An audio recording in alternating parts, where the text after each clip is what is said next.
देखो बच्चों, आज जो है हमको महान व्यक्तित्व में महात्मा बुद्ध की कहानी पढ़ना है, ठीक है। और एकदम ध्यान से सुन लो, नोट कर लेना बाद में जितना लिख गया है। और पाठ पढ़ चुके हो पहले से ही। अब इनके बारे में और जो थोड़ी चीज़ें और बचती हैं और इनके बारे में क्या क्या है वो हम बता देते हैं। महात्मा बुद्ध का जन्म जो है कपिलवस्तु के लुम्बिनी नामक स्थान पर हुआ था। वहाँ शाक्य गणराज्य के राजा राज करते थे, उनका नाम था शुद्धोधन। कुछ विद्वानों का यह मानना है कि वो इक्ष्वाक वंश के राजा थे, जिस वंश में रामचंद्र जी का जन्म हुआ था वो भी वंश उन्हीं का था। तो अब शाक्य गणराज्य ही मेन चलन में है, तो ये मान के चलो कि शाक्य गणराज्य में लुम्बिनी नामक स्थान पर कपिलवस्तु मैंने वो है, नेपाल की तराई में वो स्थान स्थित है, जो बिहार और नेपाल का जो इलाका है उसी के बीच में कपिलवस्तु है। वहाँ लुम्बिनी नामक स्थान पर इनका जन्म हुआ था। इनके बचपन का नाम सिद्धार्थ था और गौतम गोत्र में जन्म होने के कारण ये गौतम भी कहलाए। बाद में गौतम बुद्ध कहा जाने लगा। इनके पिता का नाम शुद्धोधन था, माता का नाम महामाया था। जन्म के 7वें दिन बाद इनकी माता जी का प्राणांत हो गया, तो इनका पालन पोषण इनकी मौसी महाप्रजापति गौतमी ने किया। ये जो है बचपन से ही बड़ा जिज्ञासु प्रवृत्ति के थे, सोचते रहते थे कि क्या दिक्कत कहाँ से है, दुख क्यों है। तो इन्होंने बड़ा चिंतनशील प्रवृत्ति के थे और पूरा इनका दृष्टिकोण पूरा वैज्ञानिक दृष्टिकोण था। चूँकि सनातन परंपरा के माने सनातन धर्मी इनके पिताजी थे, तो सनातन का प्रभाव इनके ऊपर बहुत ज़्यादा था, सनातन संस्कृति का। बाद में उन्होंने चल के अग्निहोत्र यज्ञ और गायत्री मंत्र का भी बड़ा प्रचार प्रसार किया है अपना धर्म चलाने के बाद भी। तो अब क्या हुआ कि इनको बड़ी सुख सुविधा में रखा गया, क्योंकि ज्योतिषियों ने बता दिया था कि ये बहुत बड़े वो बनेंगे, महात्मा बन जाएंगे। तो राजा को बड़ी चिंता हुई कि एक का लड़का हमारे है, वो भी महात्मा बन जाएगा तो ये राज्य कौन संभालेगा। तो क्या हुआ कि इनको जो है बड़े ऐश्वर्य में रखा गया और इनको किसी चीज़ की कमी नहीं थी। माने जितनी विलासिता की चीज़ें हो सकती थी सब कुछ इनके जीवन में थी। इनकी शादी हो गई और शादी किससे हुई? पत्नी का क्या नाम? यशोधरा है। इनकी पत्नी का नाम क्या हुआ? यशोधरा हुआ पत्नी का नाम, और इनके एक पुत्र पैदा हुआ राहुल, उसका नाम था। ये जो है शिकार करने जाते थे, मान लीजिए राजा के लड़के थे ही, तो पहले ये प्रचलन था कि जंगल में जाएंगे, धनुष बाण और सारी विद्याओं के साथ भी एक शस्त्र विद्या भी सीखते थे। लोग शिकार करने जाते थे तो लौट आते थे, ये बस बच्चियों को मारते नहीं थे। पूर्णतः अहिंसावादी प्रवृत्ति के थे कि किसी को सताना नहीं है। अब इन्होंने एक बार इनके साथी का नाम था चन्ना, वो जहाँ ये जाते थे वो साथ में रहता था इनके चन्ना।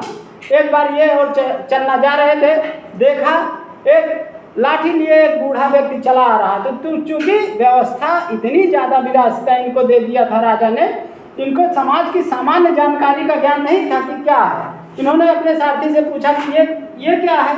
उन्होंने कहा कि महाराज जब आदमी वृद्ध हो जाता है तो उसकी ऐसी अवस्था हो जाती है। तो इन्होंने कहा हमारी भी ऐसी अवस्था हो जाएगी। कहा बिल्कुल हो जाएगी, जब आप वृद्ध होंगे तो इस तरह अवस्था हो जाएगी। 4 घटनाएं मैं बता रहा हूँ, चारों इनके जीवन के परिवर्तनकारी सिद्ध हुई है। तो पहली घटना क्या हो गई? वृद्ध व्यक्ति को देखा इन्होंने। दूसरा देखा कि एक बहुत बीमार व्यक्ति है। उन्होंने कहा इसको क्या हुआ है? तो उनका कहा कोई असाध्य रोग हो गया है। और फिर बड़ा दुख हुआ इनको कि अरे जीवन में ये भी होगा। फिर उसके बाद देखा कि 4 लोग एक व्यक्ति को लिए जा रहे हैं। तीसरी घटना, 4 व्यक्ति एक लोग को मैंने लिटाए हुए लेके जा रहे हैं, जैसे अपने यहाँ मर जाते हैं तो ले जाते नहीं हैं, उसी तरह मृत व्यक्ति को ले जा रहे थे। उन्होंने अपने साथी चन्ना से पूछा कि चन्ना ये कौन है? इन्होंने कहा कि महाराज ये अपना जीवन पूर्ण कर चुका है, अब ये जो है इसकी आत्मा इसके शरीर को छोड़ चुकी है, इसका शरीर पंचतत्व का रह गया है। इन्होंने फिर सोचा कि सभी ऐसे होंगे? कहा हाँ, सभी का को एक दिन इसी अवस्था में पहुँचना है। चौथी घटना हुई, एक महात्मा जा रहे थे, पूछा ये कौन है? तो उन्होंने कहा कि ये जो है मोह माया से कट चुके हैं, ये इन्होंने अपने को ईश्वर में अपना ध्यान लगा लिया है, इनसे और दुनियादारी से मतलब नहीं है। इन चारों घटनाएं इनके मन में बैठ गई। और चूंकि महात्मा बुद्ध चार आर्य सत्य में विश्वास करते थे। देखो एक चीज़ महात्मा बुद्ध के बारे में है कि वो शुरुआत करते हैं दुख से, शुरुआत करते हैं दुख से, और अंतिम जो उनकी शिक्षा है वो कहाँ ले जाती है? चरम सुख पर, निर्वाण पे ले जाती है कि मने सभी जहाँ दुखों का अत्यांतिक अंत हो जाए, दुख रहे ही ना जीवन में, वो अवस्था को बताते हैं। इसलिए महात्मा बुद्ध महात्मा कहलाए, महान हो गए।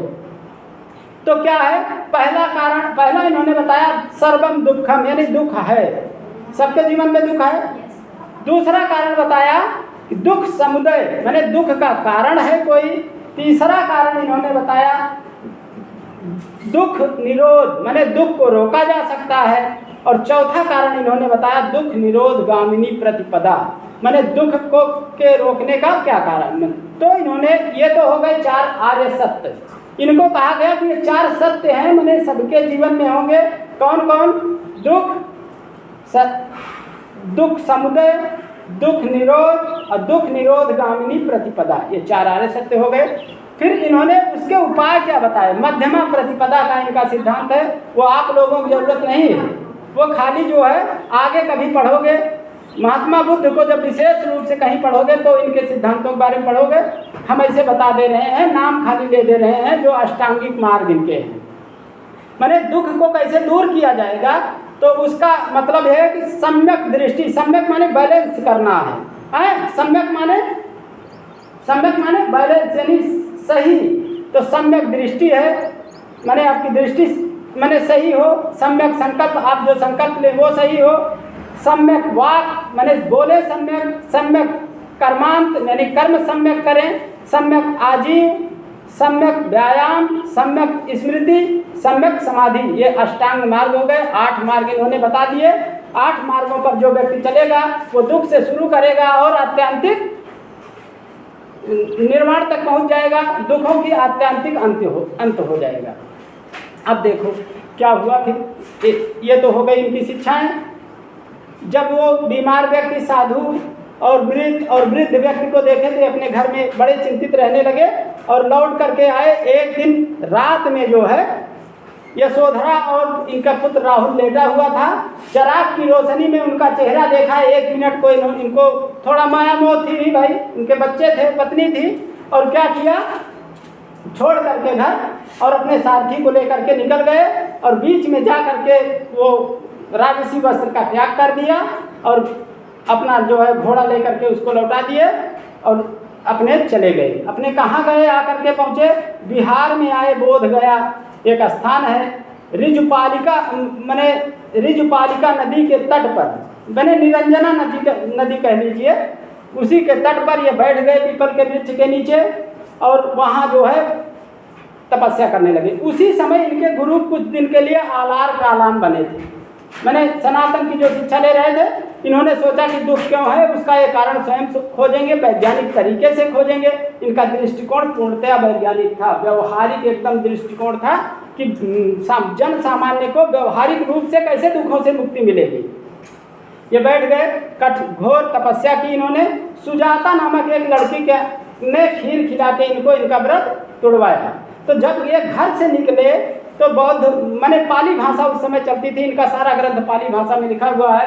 जब घर से निकले तो उस घटना को क्या कहते हैं? महाभिनिष्क्रमण, माने गृह त्याग, उस घटना को कहते हैं। तो गृह त्याग कहाँ से किया? लुम्बिनी से। बोध गया में जब आए और इनको ज्ञान प्राप्त हुआ वैशाख पूर्णिमा के दिन, उसी को बुद्ध पूर्णिमा भी कहते हैं। देखो उस दिन तुम लोगों की छुट्टी रहती है, तो बुद्ध पूर्णिमा के दिन जब इनको ज्ञान प्राप्त हुआ तो उसको बुद्ध कहा जाता है। और पहला उपदेश ज्ञान प्राप्त करने के बाद इन्होंने अपने 5 पंडित साथियों को दी थी, बप्पा, भाविया, कौंडिन्य, इस तरह के 5 साथी थे। वो जो है इन्हीं के साथ ही वो भी संत बने थे, लेकिन वो अपना उतना सफल नहीं हो पाए। तो उन चारों को शिक्षा दी, और शिक्षा कहाँ दी? बनारस से 15 किलोमीटर दूर सारनाथ है वहाँ, तो उसको कहते हैं प्रथम उपदेश अपना सारनाथ में दिया। और 80 वर्ष की अवस्था में ये कुशीनगर में जो है निर्वाण को प्राप्त हुए, तो उसको महापरिनिर्वाण कहा जाता है। बौद्ध धर्म को मानने वाले जो लोग हैं वो पीपल के वृक्ष को बड़ा शुभ मानते हैं। खूब ध्यान से सुन लो, पीपल के वृक्ष को बड़ा शुभ मानते हैं। दूसरे जितने परवर्ती राजा हुए अशोक इनके बाद हुए, बौद्ध धर्म से सभी प्रभावित हुए, इनकी शिक्षाओं से सभी प्रभावित हुए।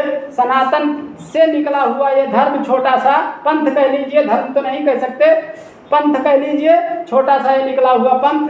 अब तो धर्म और पंथ में ज़्यादा अंतर आप लोग नहीं समझ पाओगे भी, इसलिए धर्म ही समझो। तो जो है वो छोटा सा निकला हुआ, और अशोक ने अपनी पुत्री को और पुत्र को बौद्ध धर्म के प्रचार के लिए श्रीलंका भेजा। आज भी दक्षिण कोरिया, उत्तर कोरिया, थाईलैंड, श्रीलंका, चीन, जापान, यहाँ कुल बौद्ध धर्मी मतावलंबी लोग हैं, बौद्ध धर्म की शिक्षाओं का पालन अक्षरशः करते हैं। इनके माने धर्म में मूल उद्देश्य में इनके है कि सत्य और अहिंसा होनी चाहिए, मैंने किसी को सताएंगे नहीं कोई, और जो है अपना सम्यक रूप से सारी चीज़ें करेंगे, मध्यम मार्ग अपनाएंगे। ये चीज़ें हो गई, लगभग बता चुके हैं, और 4 आर्य सत्य इनके बता दिए हैं, बाकी बोर्ड पे लिख दिया है। ज़्यादा जानकारी की हमें नहीं लगता कि आप लोग उस स्तर पे अभी पहुँचोगे, बस खाली इतना है कि इनका जन्म 583 ईसा पूर्व में हुआ था, जन्म देख लीजिए 563 ईसा पूर्व में, इनकी मृत्यु जो है 483 ईसा पूर्व में हुई थी। कुल मिलाकर के 80 वर्ष जीवित रहे। इन्होंने जो है घर छोड़ करके जन सामान्य के लिए कठोर तपस्या की, और जो अपनी शिक्षाएं हैं उसको समाज को दी। उससे आज भी मैंने भारत ही नहीं, विदेशों में भी, जितने देशों का अभी हमने नाम बताया उतने देशों में इनकी शिक्षाएं का पालन किया जा रहा है। बाद में यह धर्म महात्मा बुद्ध के निर्माण के बाद हीनयान और महायान में बट गया, और हीनयान और महायान के भी 2-2 भाग हो गए।